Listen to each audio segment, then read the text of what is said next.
সিঙ্গুর প্রাথমিক গ্রামীণ স্বাস্থ্যকেন্দ্রে ওষুধযন্ত্রের ২০১৭ সালে মেয়াদ শেষ হয়ে যাওয়া সত্ত্বেও বহাল তবিয়তে চালিয়ে যাচ্ছে হাসপাতাল কর্তৃপক্ষ।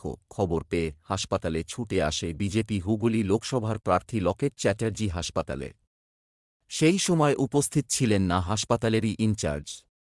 রীতিমতো ক্ষোভ প্রকাশ করেন হাসপাতালের ডাক্তার এবং নার্সদের উপর বিজেপি প্রার্থী। এরপরে হাসপাতালে ইনচার্জকে ফোন করে অবিলম্বে এই মেশিন তুলে নেওয়ার দাবি জানান Locket Chatterjee.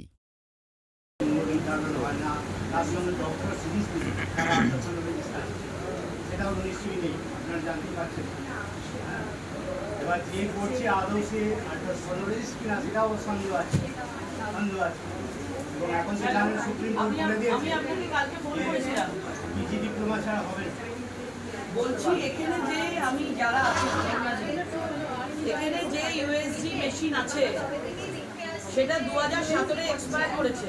Government of government আচ্ছা, আপনারা এই যে যারা করছে তাদের ফোন করে যে মানুষ যে আছে নিয়োগী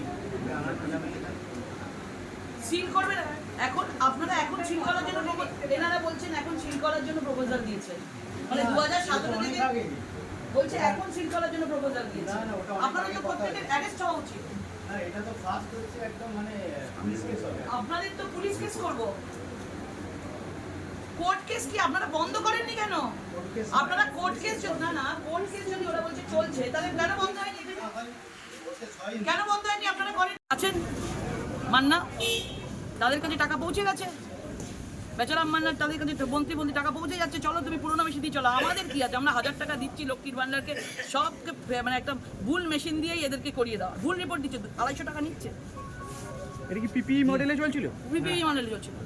জালিয়াতি, বড় জালিয়াতি। সিঙ্গুরা হরিপালেরও কাগজ আছে। আমি সিঙ্গুরে এসেছি, আমি এখানে বললাম 7 বছর ধরে ঘোটালা চলছে এখানে।